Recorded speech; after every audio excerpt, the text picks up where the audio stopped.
E o Flamengo perde para o Fluminense e fica em situação delicada no Campeonato Carioca. Emerson Royal falha no Fla-Flu, irrita a torcida do Flamengo e vira alvo nas redes sociais. Falando sobre Cebolinha, jogador critica entregada do Flamengo e faz promessa para a Supercopa do Brasil. E o Mengão se aproxima de um final feliz pela novela Lucas Paquetá. E para finalizar, Saul já tem data para se reapresentar ao Flamengo. Meus amigos, antes de seguir com tantas e tantas informações sobre o nosso Mengão, eu já gostaria de pedir, já vai deixando aquele like maroto nesse vídeo. Se você não é inscrito no canal DNA Rubro Negro, inscreva-se e ative o sininho para não perder nenhuma novidade do nosso Mengão. Lembrando que você fortalece demais o nosso trabalho e ajuda a gente a crescer cada vez mais nessa linda plataforma. E, meu irmão, é de graça. Meu amigo, você não paga nada, então na humildade, deixa seu like, se inscreva no canal e compartilha, comenta, faz o que você quiser, mas o like e a inscrição tem que ser feita, não dá mole, até porque a gente é da mesma família, nós possuímos o mesmo DNA e amamos quem? Amamos o Flamengo. Então, sem mais delongas, vamos para o início desse nosso vídeo. Deixa eu me ajeitar aqui. Com apenas 4 pontos em 5 jogos no Campeonato Carioca, o Flamengo está praticamente eliminado.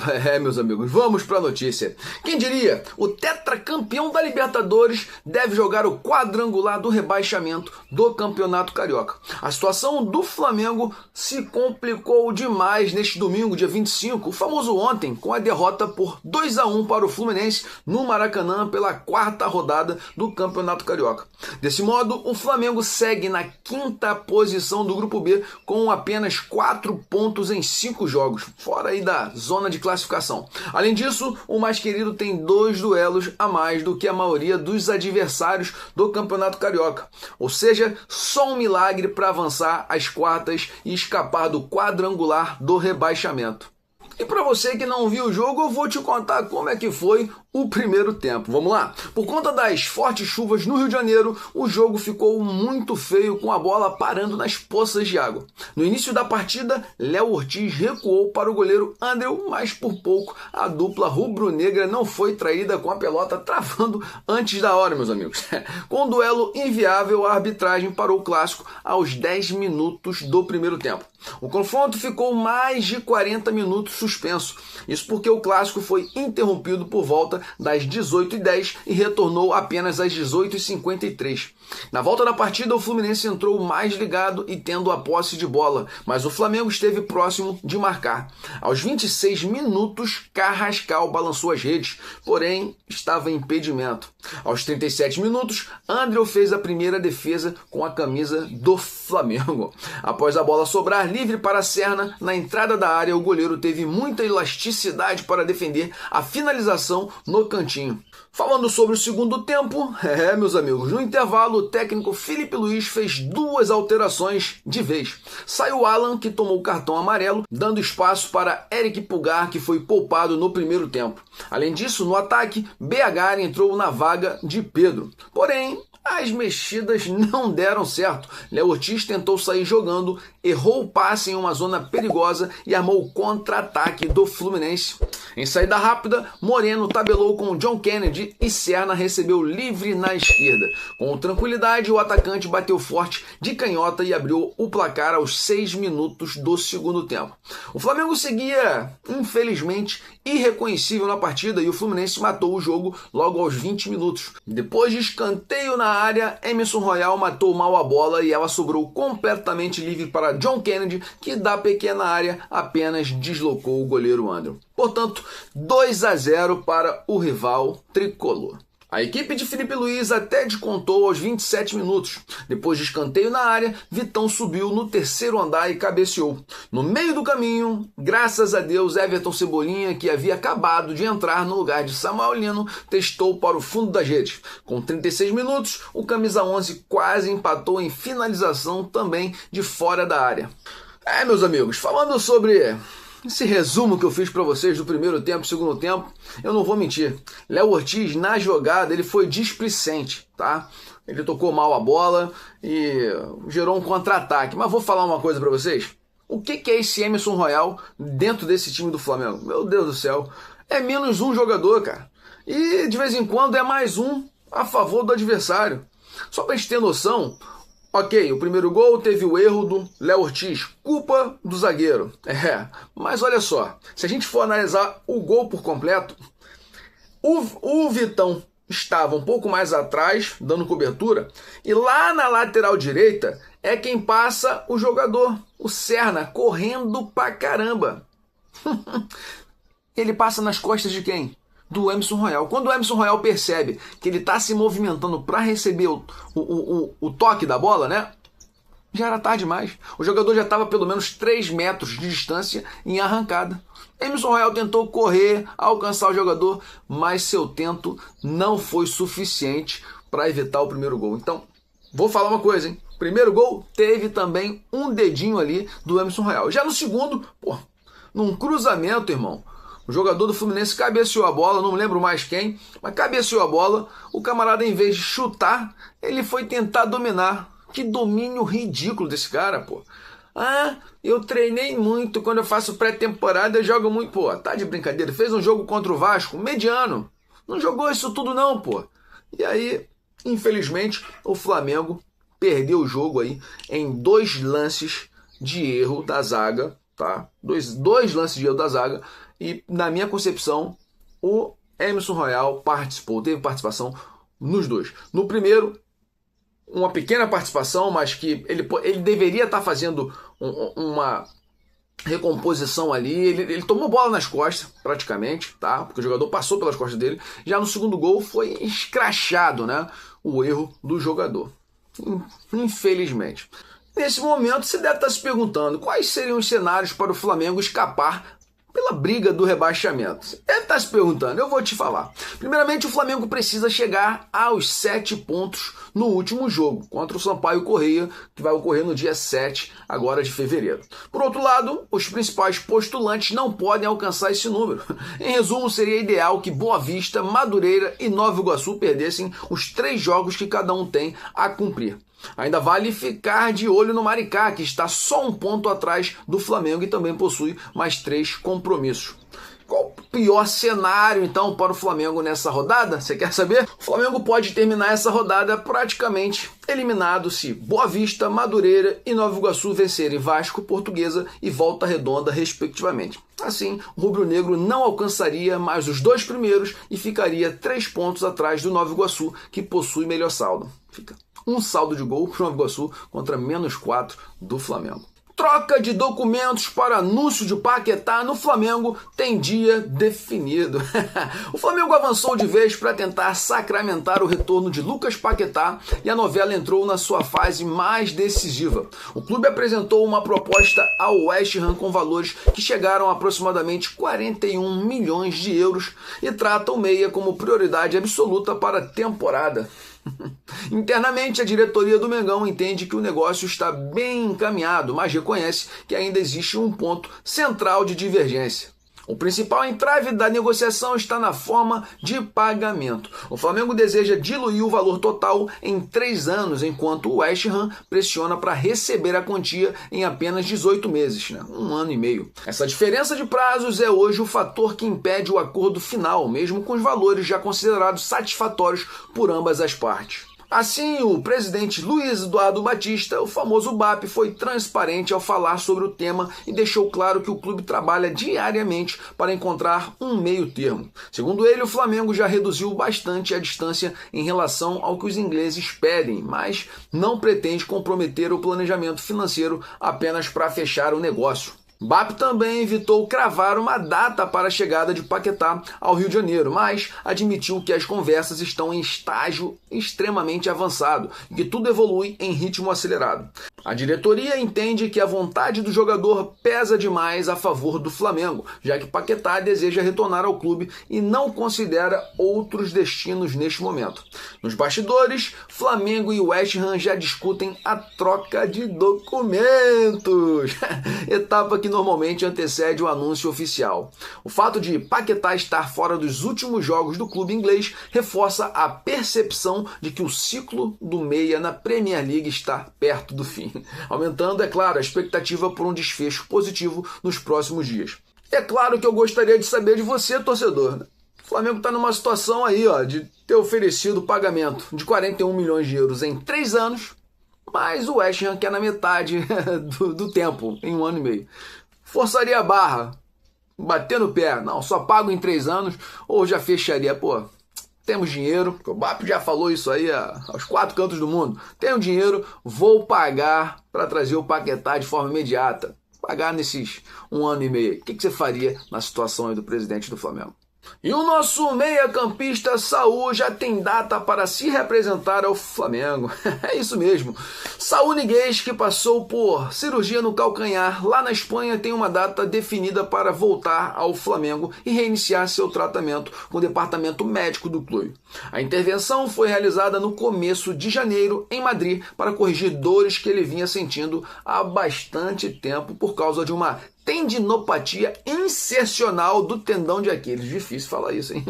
Que é uma lesão aí causada por sobrecarga que vinha incomodando o jogador já há meses e afetando, é claro, seu rendimento. De acordo com um planejamento previsto pelo Flamengo, Saúl deverá se reapresentar já na próxima semana no Rio de Janeiro e continuará a recuperação junto aos profissionais da comissão médica rubro-negra. O cronograma dele na Europa foi cumprido com êxito, conforme o esperado, com pelo menos 15 dias de estadia após a cirurgia. Apesar da expectativa pelo retorno, Saúl ainda deve ficar fora de competições importantes no começo da temporada, como o Campeonato Carioca, a Supercopa do Brasil contra o Corinthians e também a Recopa Sul-Americana contra o Lanús, já que o tempo de recuperação total pode levar de 2 a 3 meses, dependendo de como ele evoluirá fisicamente. Já nas redes sociais, o espanhol interagiu com os torcedores e agradeceu o apoio durante a recuperação, garantindo que está focado na reabilitação e ansioso para voltar a defender o Flamengo em campo.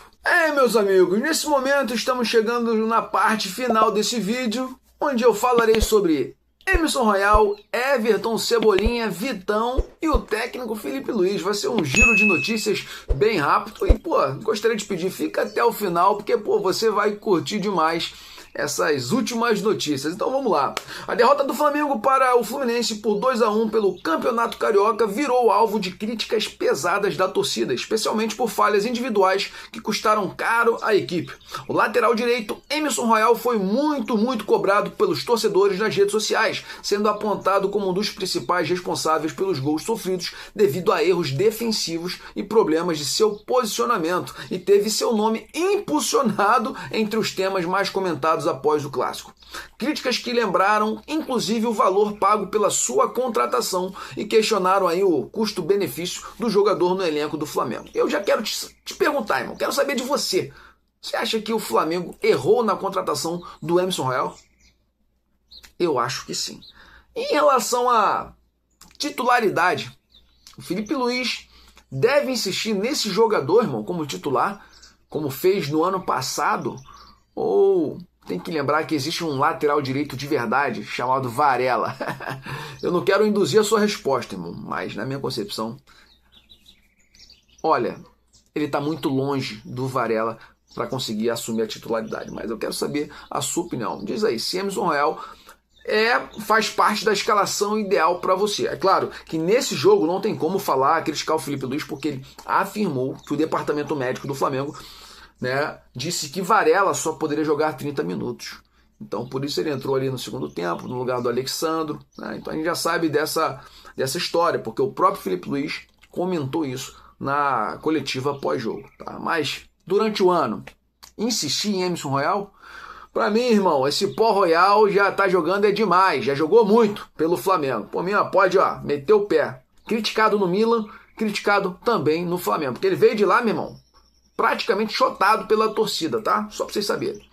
Internamente, a insatisfação com a atuação também foi evidente. O autor do gol de honra da derrota, Everton Cebolinha, criticou a postura entregue do Flamengo no jogo e admitiu que o time cometeu erros que acabaram sendo decisivos. Cebolinha destacou que a equipe ainda está em processo de evolução no início da temporada e prometeu que o grupo vai trabalhar para corrigir os problemas, especialmente visando o final aí da Supercopa do Brasil contra o Corinthians no dia 1º de fevereiro.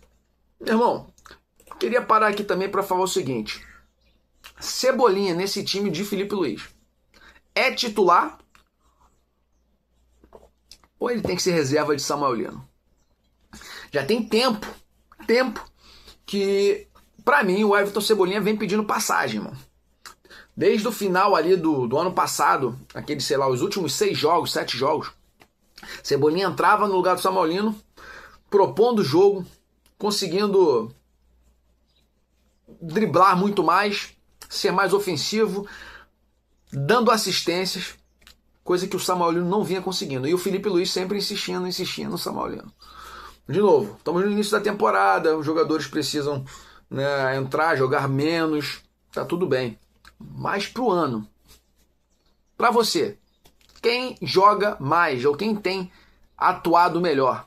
Samuel Lino? Felipe Luiz deve insistir nesse jogador ou já colocá-lo na reserva? Na minha concepção, irmão, em escala, temos ali como ponta esquerda Everton Cebolinha como titular. Depois, o Bruno Henrique ainda está na frente. Para mim, está na frente do Everton Cebolinha. Do Samuel Lino. Depois vai chegar o Samuel Lino ali como ponta esquerda, irmão. É claro, Michael não boto nessa jogada porque tá para ir pro Santos e para mim também muito fraco tecnicamente. E ainda tem Carrascal, que quando entrou pela ponta esquerda, no lugar do Samuel Lino, jogou mais bola. Então, eu faço essa pergunta para você. Ponta esquerda ali, Samuel Lino ou Everton Cebolinha? Já vai deixando sua opinião aí nos comentários. Do lado dos jogadores, o zagueiro Vitão lamentou também a derrota, mas defendeu a necessidade de paciência com o time. Lembrando que foi apenas o segundo jogo do elenco principal no ano e que ainda há tempo para o Flamengo, né, reencontrar o caminho das vitórias. Vitão ressaltou que o time precisa somar pontos nos próximos compromissos do Campeonato Carioca, inclusive na partida contra o Sampaio Corrêa, para evitar complicações maiores na competição estadual. O Vitão, né, cara, o segundo jogo, primeiro jogo foi muito bem, no segundo também, né? Teve participação no gol, só pra gente lembrar. Quem cabeceia a bola lá no terceiro andar, e aí depois, como se fosse um toque pro Everton Cebolinha que desvia e faz o gol, foi o Vitão.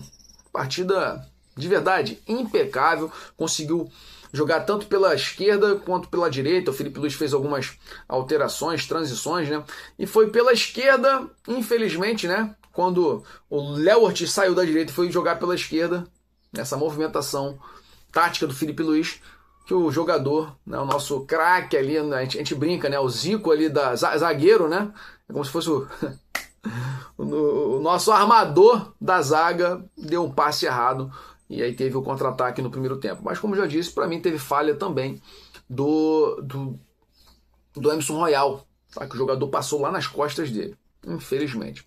E aí na coletiva pós-jogo, né, o técnico Felipe Luiz classificou o confronto contra o Fluminense como descaracterizado por conta da falta de treinos e entrosamento, já que o elenco principal havia voltado à atividade apenas recentemente. O treinador afirmou, tá, que a dificuldade na saída de bola e em determinados momentos táticos acabou sendo determinante e que o jogo, apesar do placar, foi equilibrado e decidido nos detalhes. Felipe também comentou a situação do Flamengo no Carioca, lembrando que o time precisa reagir nas próximas partidas, mas reafirmou o foco na estreia do Brasileirão e na Supercopa contra o Corinthians. E aí, para finalizar então esse nosso vídeo, eu quero expor um pouco da minha opinião. Você, torcedor do Flamengo, tem que estar tranquilo, irmão. O Flamengo foi campeão no ano passado 6 vezes. Vamos enumerar aqui para você lembrar e falar para os torcedores babacas que ficam te perturbando, falando que o Flamengo está fazendo vergonha. Eu vejo na rede social, lá no Instagram, pô, uns caras palhaços, uns clubistas, sabe? Uns antes, falando, vergonha do Flamengo. Vergonha o quê, irmão? Toma vergonha na tua cara, você que torce pro Fluminense e quer falar que o Flamengo tá fazendo uma campanha vergonhosa. Você tá maluco? O que você tá bebendo? O que você tá fumando, rapaz? Deixa de ser bobo. O Flamengo foi campeão ano passado do Campeonato Carioca. Vamos lá? Supercopa do Brasil em cima do Botafogo. Foi campeão do Campeonato Brasileiro. Libertadores. Esses aqui têm pesos gigantescos. O Flamengo, irmão, foi campeão. Quando foi pro Intercontinental jogar lá a final, antes de jogar a final, né, do Mundial de Clubes, do final do ano que a gente tem. Agora passamos a ter, né, de 4 em 4 anos, a Copa do Mundo de Clubes, que vai ocorrer a próxima em 2029. Tá chegando. mas todo ano acontece o Mundial de Clubes, aquele tradicional que passou a ter o nome de Copa Intercontinental. O Flamengo, por entrar na quartas de final, jogando contra o Cruz Azul do México, ao vencer aquele jogo, ganhou mais um título, Derby das Américas. E é o primeiro campeão do Derby das Américas. O Flamengo, na semifinal, jogou contra quem? Pirâmides, do Egito, ganhou mais um título. A Copa Challenger, né? Em inglês seria o Challenger Cup. O Flamengo tem 6 títulos, irmão.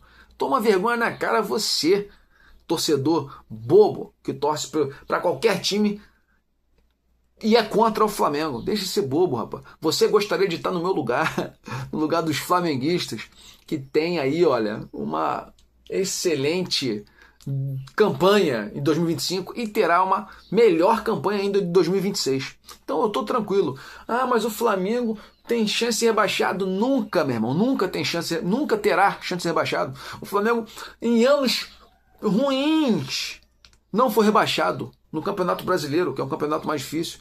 Lembrando que o Flamengo nunca foi rebaixado. Vergonha então para você que torce pro Fluminense. Foi pra Série C. Teve que ter tapetão. Você, palmeirense, aqui no Rio, irmão, todos caíram. Botafogo, Vasco, então toma vergonha vocês, nessa cara de pau. E lá em São Paulo também, Palmeiras, Santos, que vergonha, Corinthians. Ah, cambada, rapaz, de times aí que... Eu tô falando dos grandes, né? Porque praticamente todos os grandes já caíram. Cruzeiro subiu agora. Então, vocês não podem falar nada do Flamengo. E aí, pensando em planejamento, segue o planejamento. Para mim, o Flamengo, olha só, tem pouquíssimas chances de se classificar, tá?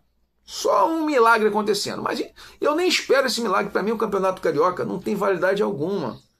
Se o Flamengo for campeão, vale como título. Se o Fluminense for campeão, eu não desmereço. No sentido assim, não, é uma porcaria. Não, quando eu falo que ele não vale nada, é comparado com os outros títulos. Como brasileiro, tá entendendo? Então, eu aqui prefiro muito mais que o Flamengo se prepare e seja campeão de um brasileiro, da Libertadores, Copa do Brasil, do Mundial, do que pensar em Campeonato Carioca. O Flamengo optou por colocar o time sub-20 já sabendo que poderia acontecer algo do tipo. E aí, meu irmão, fez a inserção, né? Passou a colocar o time principal e tá tudo certo. Tá tudo sob controle. Ah, mas agora se ele não classificar, ele vai fazer o quê? Vai jogar o quadrangular do rebaixamento, né? Para lutar. Gente, são 4 times. Desses 4 times, apenas um cai. E o Flamengo, vamos botar aí que seja um desses times, os outros são Sampaio Corrêa, Portuguesa e Maricá. Tu tá de brincadeira? Deixa eu falar uma coisa. No total são 6 jogos, porque o Flamengo vai precisar jogar jogo de ida e volta com esses caras aqui. Se o Flamengo fizer o jogo de ida vencendo os 3, acabou. Os outros 3 jogos de volta, o Flamengo pode botar o time sub-20 novamente, porque já vai ter tranquilidade. Não corre. Se o Flamengo vencer os 3 primeiros jogos, não corre risco mais de rebaixamento. Você tem noção? Então o próximo confronto é contra o Sampaio Corrêa, se eu não me engano, dia 7 de fevereiro. Não classificou? Irmão, vai lá, mete a pancada nesses 3 times que são inferiores ao Flamengo, Sampaio Corrêa, Portuguesa e Maricá. Mete 3 vitórias e depois passa a botar o time sub-20 para descansar o nosso elenco principal para competições que verdadeiramente valem. Campeonato Brasileiro, Libertadores e assim por diante. Essa é a minha visão. E você, torcedor, irmão, deve apoiar o Flamengo incondicionalmente. Não caia na pilha dos palhaços que torcem para os outros times. Porque, tirando os que são torcedores conscientes, tem um ou outro dos outros times. É muito pouco, irmão. É irrisório. É desprezível. A gente despreza o tamanho dos torcedores dos outros times que são conscientes e percebem que o Flamengo é uma potência. E que esse Campeonato Carioca, o Flamengo se propôs a isso. A jogar com o time sub-20 para descansar o elenco principal. Que estava no dia 17 de dezembro, numa final contra o melhor time do mundo, o PSG. E quase, por um detalhe, não foi campeão. E esse detalhe passou por uma revista onde o goleiro Safonov teve que colar para poder agarrar os pênaltis. Porque se não tivesse aquela revista com a colinha ali na hora olhando, muito provavelmente o Flamengo seria campeão mundial. Mas esse ano a gente vai estar lá, porque vamos rumo à glória eterna e venceremos, ganharemos o mundo de novo. É isso aí, mano. Em dezembro de 81. Meus amigos, eu vou ficando por aqui depois desse discurso grande, mas eu precisava falar isso pra você ficar tranquilo, beleza? Então já vai deixando aquele like maroto nesse vídeo. Se você não é inscrito no canal DNA Rubro Negro, inscreva-se e ativa o sininho para não perder nenhuma novidade do nosso Mengão. Lembrando que você fortalece demais o nosso trabalho e ajuda a gente a crescer cada vez mais nessa linda plataforma. Lembrando que você não paga nada por isso, irmão. Então, vale a pena deixar seu like e se inscrever no canal. Lembrando que nossos vídeos passarão a ser diários, 8 horas da manhã. Já são diários, mas eu não tinha um horário muito fixo. Todo dia, 8 horas da manhã. Eu vou tentar depois jogar para as 7. Talvez não consiga, mas 8 horas da manhã você tem um encontro marcado. Pode, meu irmão, deixar o sininho ativado que vai tocar aí, ó. 8 horas da manhã, vídeo do canal DNA Rubro Negro. E mais tarde, lá para as 6, 7 horas da noite, eu vou definir um horário. Também temos vídeo com imagens de treino do Flamengo, gols. É muito maneiro, é muito maneiro. Você não pode deixar de acompanhar o nosso canal. Lembrando que também teremos lives toda semana. Vou separar ainda os dias, mas de 3 a 2, de duas lives a 3 lives por semana. Se não for segunda, quarta e sexta, será terça e quinta. Ainda vou definir isso, mas trarei novas informações para vocês. É isso. Saudações rubro-negras para sempre. Mengo. Até o próximo vídeo.